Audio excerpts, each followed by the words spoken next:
Satu, dua, tiga. Halo, selamat datang di Serangkai Sound Channel bareng Ardiansa. Dan kali ini balik lagi nih bareng aku di movie review. Karena kali ini aku akan nge-review salah satu film horor yang unexpected banget buat aku pribadi. Karena ternyata ini kalau aku lihat trailernya sebenarnya kayak biasa aja, tapi ternyata pas aku nonton ini cukup bagus. Dan gimana review aku? Ini kita mulai dari trailer terlebih dahulu, jadi jangan lupa like, komen, dan subscribe. Dan ini adalah review dari Serangkai Sound Channel untuk film Pemandi Jenazah. Pemandi jenazah itu pekerjaan yang sangat mulia. Bismillahirrahmanirrahim. Bismillahirrahmanirrahim.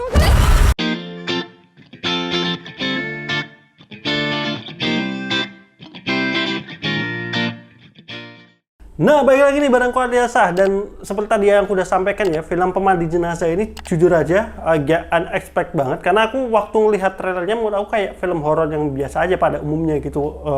Yang sebenarnya konsepnya menarik banget. Karena cerita terkait Pemandi Jenazah itu banyak sekali udah ada di beberapa podcast itu banyak mengungkap misteri. Karena orang yang memandikan jenazah itu secara tidak langsung kan mereka akan melihat kondisi badan yang mungkin kita sendiri kan kadang ada suatu aib yang mungkin di tubuh kita ada dan kita sembunyikan, dan itu kan ya bagaimanapun seorang pemandi jenazah akan melihat itu gitu. Dan mungkin secara ada aturan baik itu tertulis ataupun tidak tertulis bahwa seorang pemandi jenazah itu tidak boleh mengungkapkan rahasia dari si jenazah ataupun almarhum yang dimandikan oleh dia. Nah, ini suatu konsep yang cerita yang sangat menarik kalau kita dengerin podcast terkait pemandi jenazah.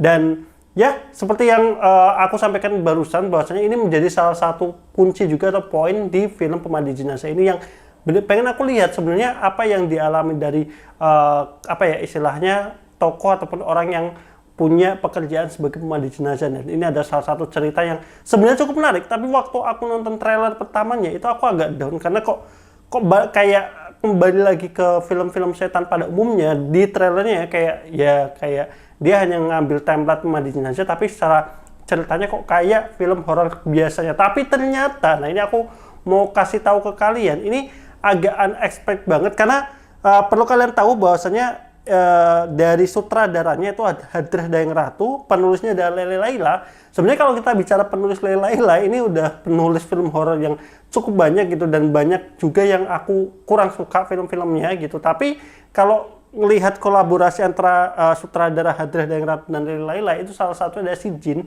yang aku review di sini juga salah satu film horor yang cukup bagus, walaupun itu kan bisa dikatakan adaptasi dari film Turkinya gitu. Nah, tapi karena waktu itu penyutradaranya cukup bagus, kemudian ini aku juga nontonnya kan nggak hari pertama tayang ya, karena di Pekalongan agak telat tuh tayangnya dari film Pemandi Jenazah ini. Jadi aku udah lihat review terlebih dahulu dari salah satu Cinecrip yang aku follow juga kan, dan subscribe juga, dan itu katanya film ini cukup bagus dan solid gitu. Jadi aku penasaran banget sama film Pemandi Jenazah ini. Akhirnya aku nonton per hari Sabtu tanggal 24 Februari di Transmart ya, di Transmart Pekalongan lah gitu. Dan sebelum nanti aku kasih review non spoiler, jadi nanti aku akan kasih sinopsis, mid review, dan juga review spoiler. Jadi buat kalian yang belum nonton, kalian bisa tonton sampai dengan mid review buat nanti tahu skor dari aku untuk awal sampai pertengahan film. Tapi buat kalian yang udah nonton, kalian bisa tonton sampai full sampai dengan review spoiler dari Serangkai 1 gitu. Jadi mulai dari sinopsis terlebih dahulu ya.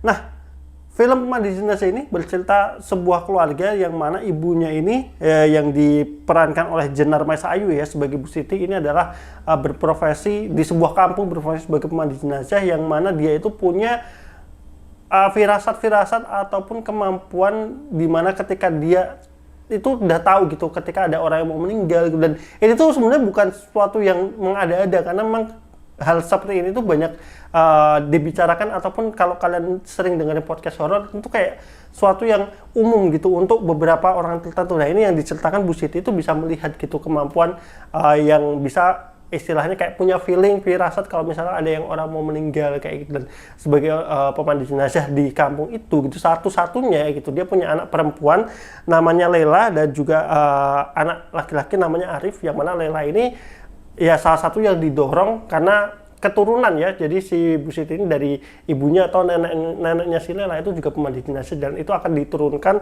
ke Lela nantinya, yang mana ya Lela ini nggak mau gitu mewarisi pekerjaan dari ibunya sebagai pemandi jenazah, sampai kemudian si ibunya ini meninggal dengan ya bisa dikatakan tidak wajar gitu, yang akhirnya Lela ini ya sebagai anaknya memandikan jenazah ibunya dan menemukan suatu keganjilan-keganjilan yang kemudian nanti akan diungkap sepanjang film Pemandi Jenazah ini gitu. Jadi ini film yang bercerita soal Lela yang mana anak dari Bu Siti gitu, yang dia sebenarnya tidak mau gitu, dan dia juga punya sama ya kayak ibunya, dia punya intuisi ataupun mungkin kemampuan dalam melihat hal-hal seperti itu gitu, dan gimana dia mencari fakta-fakta apa yang sebenarnya terjadi dengan kematian ibunya yang mendadak setelah kematian dari teman ibunya, atau kalau nggak salah Bu Ida gitu yang meninggal pertama, yang menjadi penyebab dari rentetan kematian-kematian berikutnya kayak. Dan itu yang menjadi misteri sepanjang film ini.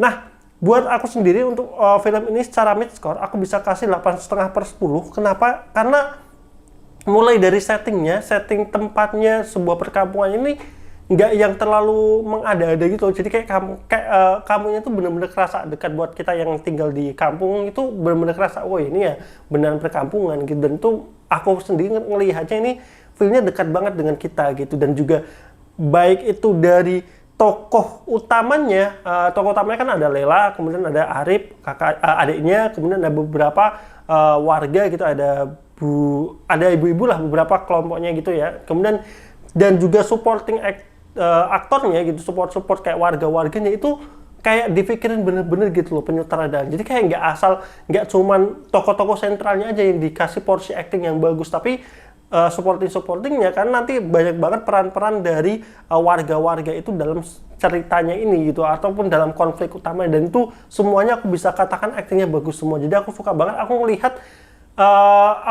acting natural gitu. Jadi ini tuh nggak cuman beberapa lead aktornya aja, tapi kayak satu kampung itu tuh kayak bener-bener disutradai dengan bener sama Bu Hadrah tadi ya, sebagai Hadrah Daeng Ratu itu sebagai sutradara. Jadi itu menurutku bagus banget. Untuk penulisan ceritanya yang aku katakan, aku banyak banget gitu yang nonton beberapa film horor yang ditulis oleh Lela gitu, itu punya penceritaan yang agak ngawur, atau kadang mungkin filmnya jelek, bisa dikatakan masuk dalam kategori horor yang jelek gitu. Tapi untuk film Pemandi Jenazah ini sendiri punya cerita yang menurut aku cukup solid, bahkan dari awal, pertengahan sampai akhir itu udah sangat bagus gitu. Walaupun nanti aku ceritakan kekurangan-kekurangannya yang menurut aku nggak terlalu major, dan aku nggak expect film Pemandi Jenazah ini sebagai film horor bisa bikin aku nangis 2 kali, yaitu di awal dan juga di akhirnya. Jadi buat kalian yang penasaran, silahkan kalian bisa tonton ke bioskop terdekat untuk film Pemandi Jenazah ini. Aku kasih mid score 8,5/10, dan menurut aku ini salah satu film horor rekomen banget di tahun 2024 ini. Jadi untuk 2024 menurutku udah banyak banget film-film yang bagus. Kemarin ada Agak Lain, kemudian ini ada film horor juga bagus, Pemandi Jenazah gitu. Jadi aku sangat expect nanti kedepannya akan ada film-film yang bagus lagi keluaran dari Lela sebagai penulis film horor. Semoga bisa mempertahankan penulisan-penulisan yang solid seperti ini gitu. Jadi buat kalian silahkan tonton ke bioskop, karena setelah ini aku akan kasih spoiler review untuk film Pemandi Jenazah ini. Buat kalian yang belum nonton, kalian tonton terlebih dahulu. Buat kalian yang udah nonton, mari kita review Pemandi Jenazah. Dan ini ada spoiler review dari Serangkai Satu Channel. Nah baik, kita mulai dari sisi acting. Kalau acting tadi udah aku jelasin, aku udah bilang aku suka banget mulai dari pemeran-pemeran utamanya, dan bahkan sampai dengan supporting actingnya, actors dan juga aktornya, yang warga-warganya itu semuanya menurut aku didirect dengan benar oleh sutradaranya. Dan itu menurutku salah satu positif banget, karena kita lompat jumping ke scene hampir menuju akhir gitu, scene akhirnya yang mana ada warga demo. Itu ada beberapa di film-film horor sebelumnya aku pernah bikin review juga gitu, itu tuh sering banget diabaikan gitu. Jadi kayak warga itu kayak cuman kayak mau demo, tapi kayak nanggung gitu loh, kayak teriaknya nanggung gitu, kayak persekusinya itu nanggung banget. Tapi di sini tuh aku ngelihat ya filmnya bener-bener ngelihat warga yang lagi marah gitu. Jadi bener-bener menurut aku ini salah satu yang berhasil gitu untuk mendirect warga-warga yang bisa dikatakan ya tokoh-tokoh sampingan gitu, untuk bisa mendeliver kemarahan pada saat mereka melakukan persekusi ke karakter yang nanti di endingnya itu ya. Nah, kalau untuk karakter-karakter utamanya aku udah bilang itu semuanya udah bagus. Di sini untuk ibu-ibunya juga ada Bu Ida. Bu Ida nggak terlalu ini ya, karena dia udah meninggal dari awal. Ada Bu Terry di Ruth Marini, ada Bu Tuti dari Bu Tuti, kemudian ada Bu Ana juga, semuanya bagus banget.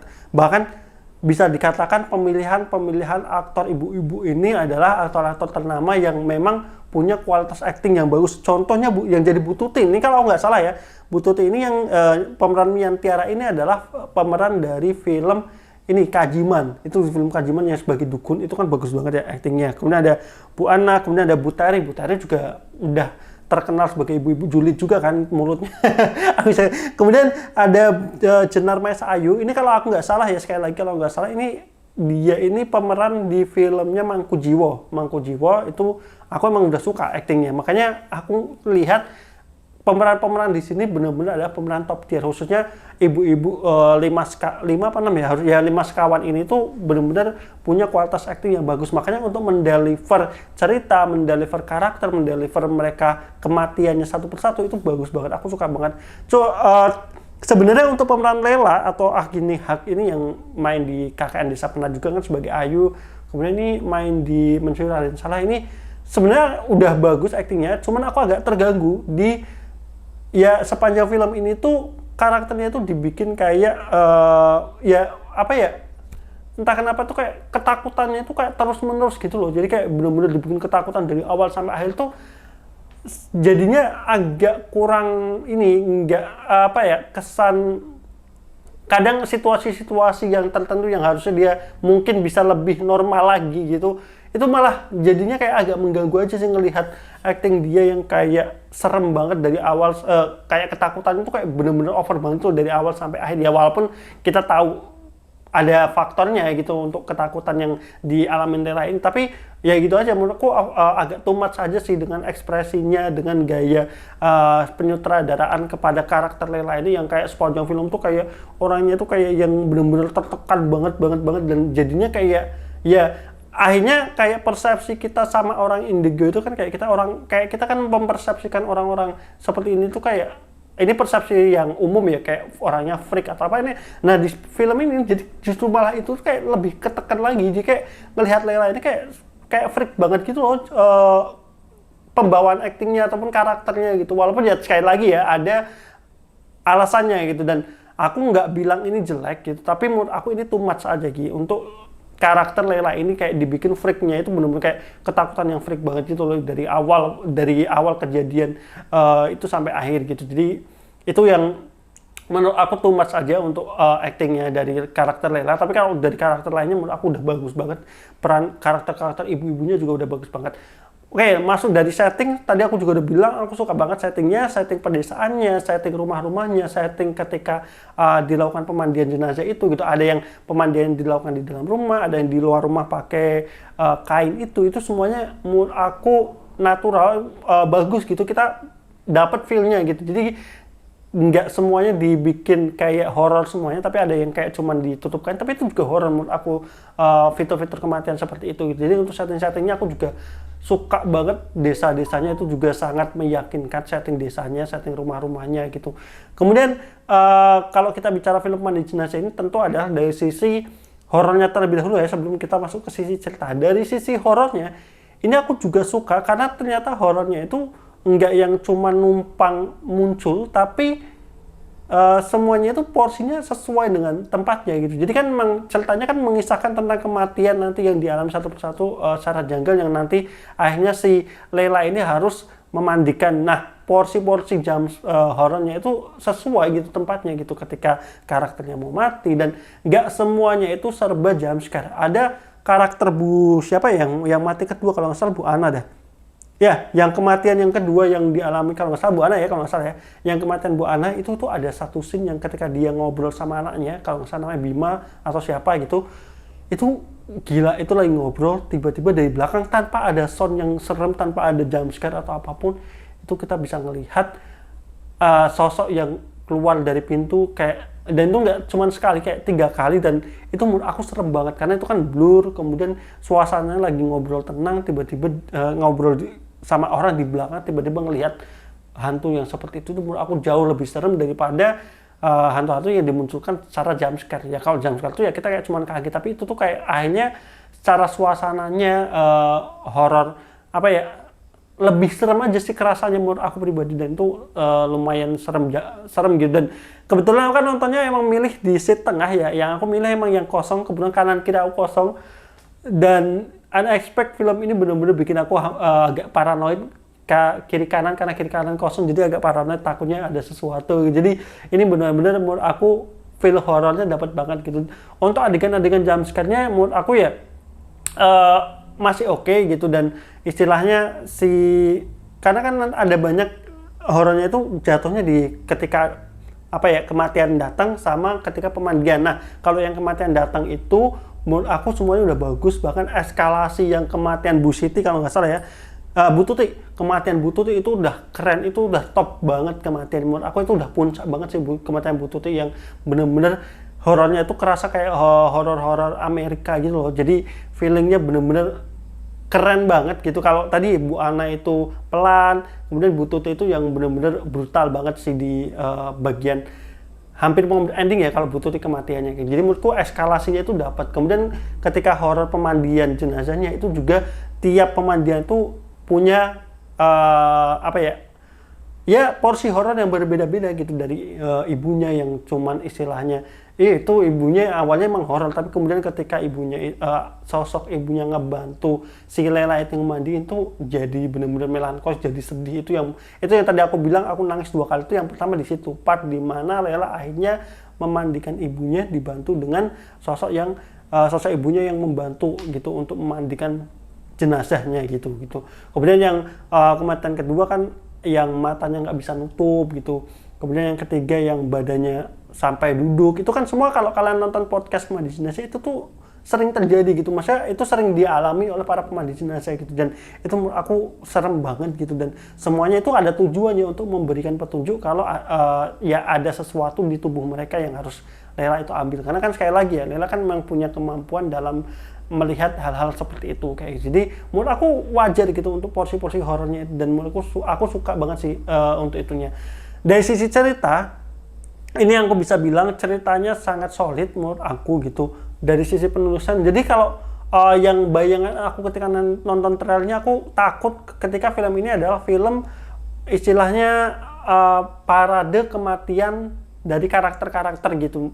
Ya memang benar di sini memang kan santetnya nanti satu persatu ibu-ibu yang istilahnya dikategorikan berteman ini kan akan mati satu persatu. Tapi yang pintarnya film ini tuh kayak akhirnya bukan yang mati persatu kayak parade gitu loh. Jadi kayak yang ya emang kita lihat di awal kayak Bu Ida mati, kemudian ibunya Lela mati, kemudian ada Bu Ana gitu. Tapi setelah Bu Ana itu kayak ada jeda di mana ceritanya itu berjalan gitu, nggak semerta-merta mati doang, tapi ada cerita berlanjut sedikit demi sedikit mulai kelihatan kira-kira arahnya kemana ini kematian ini itu. Jadi kayak matinya itu kayak nggak yang kemudian harus dibikin satu persatu.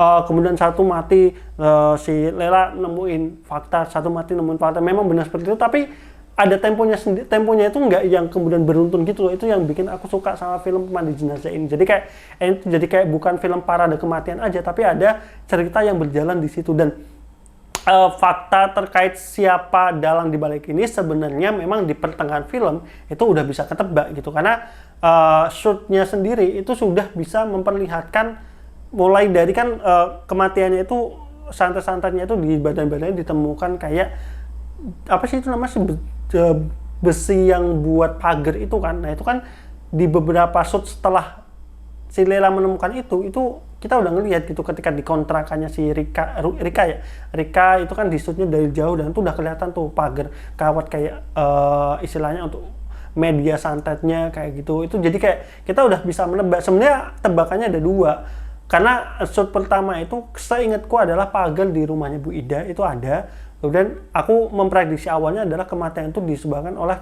keluarganya Bu Ida sendiri awalnya, yang mungkin punya sakit hati sama teman-temannya Bu Ida juga gitu. Tapi ternyata setelah yang pertengahan film yang di shoot itu ada kontrakannya Rika, itu aku udah mulai curiga ini karakter pasti ada something gitu, karena ini kan semua ceritanya itu berkisah tentang pertemanan dari ibu-ibu ini gitu. Kenapa ada satu karakter aktris lagi yang Rika, istri Rika ini yang terlalu tersorot gitu, tersorot masuk ke dalam cerita ini yang sebenarnya kayak nggak ada hubungannya. Makanya aku mikir, wah ini pasti karakter yang mencurigakan. Ternyata benar, waktu di reveal sama salah satu polisi yang bilang kalau awalnya kan suspeknya ada Bu Nur ya. Ya kita udah menduga Bu Nur, cuman apakah Bu Nur yang melakukan atau yang lain itu. Sebenarnya masalah anak yang balas dendam karena kematian ibunya itu sesuatu yang udah hal biasa gitu. Tapi di sini tuh menurut aku sukanya di sini gitu, karena itu nggak terlalu dibikin panjang gitu loh. Di tengah-tengah kayak kita udah dikasih tahu sebenarnya siapa sih yang ngelakuin gitu. Jadi waktu itu ada polisinya kan ngomong kalau Bu Nur tuh udah mati gitu, dan dia cuma punya anak perempuan, kalaupun udah gede ya mungkin seumuran dengan kamu. Kita udah langsung nebak, wah kayaknya sih itu gitu, yang mana si Rika ini gitu. Cuman ada satu missing link di film ini yang menurut aku ini menurut aku salah satu kekurangan gitu, yaitu ketika si Lela itu tiba-tiba tahu ataupun menggeledah kontrakannya Rika, yang mana di situ itu sebenarnya belum ada kecurigaan sama sekali.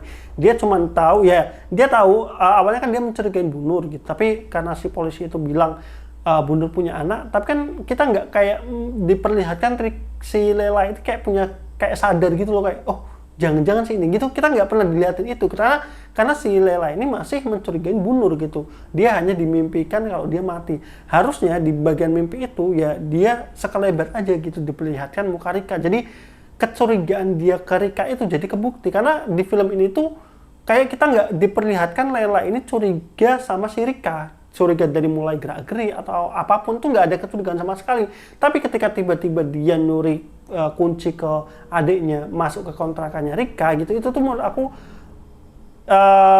ya itu ada satu missing yang belum diperlihatkan ke kita gitu. Jadi jatuhnya kayak akhirnya kita ngelihatnya kayak Lela ini kayak nebak-nebak aja gitu, yang mana dia, karena kalau nebak-nebak kan nggak sampai yang bobol ke kontrakannya, bukan bobol istilahnya, masuk ke kontrakan orang sembarangan kayak gitu kan. Jadi itu aja sih menurutku missing link-nya. Harusnya ketika kematian di mimpinya Lela mati itu ada satu scene dia ngelihat wajah Rika atau apa gitu, yang bikin kecurigaan dia itu makin tinggi ke Rika. Itu yang menurut aku kurang di situ aja sih, karena kita nggak pernah dilihatkan si Lela ini punya kecurigaan dengan gerak-gerik Rika ataupun yang lain gitu. Kalau kita penonton kita udah tahu gitu, karena waktu ditanya warga terkait ada isu perselingkuhan kan Rika aja yang jawab kalau selingkuh yang salah juga suaminya juga bersalah gitu, karena ya suaminya yang mau gitu. Nah itu sebenarnya itu juga salah satu petunjuk gitu untuk ke penonton. Jadi kalau kita udah tahu, tapi sebagai karakter Lela itu yang agak kurangnya di situ aja gitu. Kita nggak diperlihatkan dia curiga tapi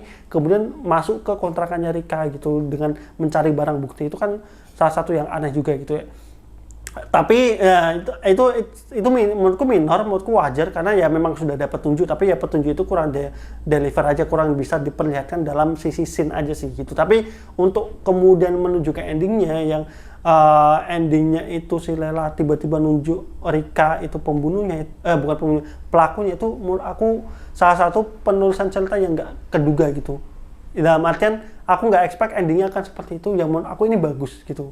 Endingnya ketahuan, cara nge-reveal kejadian ibunya itu sama persis dengan apa yang dialami Rika di persekusi, itu juga keren menurut aku gitu. Artinya punya kesinambungan, kita nggak terlalu awal diperlihatkan masa lalu ibunya seperti apa, tapi scene-nya itu adalah diperlihatkan sama persis ketika ya Rika mengalami persekusi di akhir, dan itu bagus banget. Scene terakhir Lelanya akhirnya ya melerai semua kejadian itu gitu, karena diperingatkan oleh sosok arwah ibunya. Itu juga menurut aku callback yang menurut aku bagus untuk mengakhiri. Makanya aku bisa bilang ending film ini itu bisa aku bilang ini ada salah satu penulisan bagus tapi sedikit curang dalam artian film ini nggak mau ngasih tahu ke kita apakah Rika itu selamat, apakah adiknya itu juga selamat gitu. Jadi film ini itu punya ending yang brilian, pintar gitu untuk memberikan ending yang menurut aku si Lela itu ya juga akhirnya si Rika tetap kena karmanya, si Lela itu juga akhirnya bisa berdamai dengan itu gitu. Tapi ya kita nggak bisa diperlihatkan apakah si Rika itu ya mati ataupun mungkin diusir atau apapun, ataupun adiknya, karena adik kan kena pukul di kepala sampai berdarah kan, itu juga kita nggak dikasih tahu gitu. Jadi curangnya di situ gitu, curangnya pinter gitu untuk cari aman, untuk memberikan ending yang kita sebagai penonton itu bisa puas dengan ending seperti itu gitu. Jadi ya puasnya itu puas-puas ngambang gitulah ya. Cuman nah salah satu Easter egg yang menarik buat aku,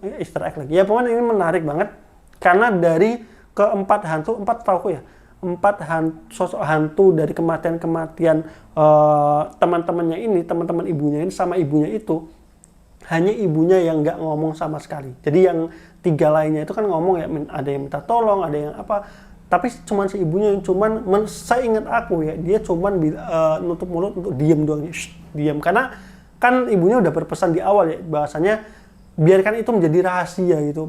Itu adalah rahasia dari almarhumah, jangan kamu bongkar-bongkar gitu. Makanya sepanjang sosok ibunya muncul dengan sosok-sosoknya, ibunya cuma nyuruh diam, sedangkan yang lainnya tuh kayak minta tolong gitu. Dan juga pesan dari Rika ke si Lela kan bilang, biarkan ini jadi dosa mereka, jangan jadi dosa kamu gitu. Itu menurutku salah satu hal yang bagus itu, walaupun kalau kemudian ending seperti itu ya kita merasa penonton juga akan marah, nggak fair gitu, karena Rika nggak mengalaminya. Tapi melihat Rika juga kemudian dipersekusi seperti itu kan kita sebagai penonton juga merasa sedih. Makanya aku bilang nangis 2 kali ya. Yang kedua adalah ketika Rika dipersekusi itu sih.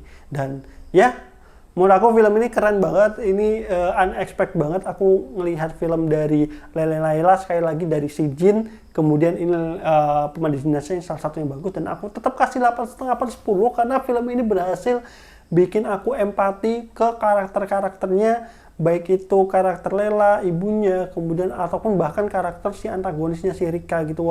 Ya kita sering nonton lah film-film horor yang istilahnya santet-santet karena dulunya mereka dilakukan hal-hal yang bagaimana gitu. Tapi melihat Rika ini dengan treatment sutradaranya di bagian akhir waktu persekusinya itu kita bisa sama-sama berempati. Bahkan karakter Rika ini menurut aku dia itu balas dendamnya hanya kepada ibu-ibunya itu doang. Bahkan dia masih punya empati kepada Lela karena dia bilang kan, biarkan ini jadi dosa mereka, jangan jadi dosa kamu juga gitu. Itu aku sedih banget sih aku ngelihat itu. Jadi good job sekali lagi buat film Pemandu Jenazah. Semoga film ini bisa box office dan juga ya minimal 2 juta penonton, karena salah satu film horor yang menurut aku wajib buat kalian tonton. Jadi itu aja. Kalau ada kesalahan-kesalahan mungkin agak kepanjangan penceritaannya gitu, karena menurut aku cukup excited banget sama film ini setelah tadi nonton di XS1 gitu. Dan semoga kalian suka dengan review aku.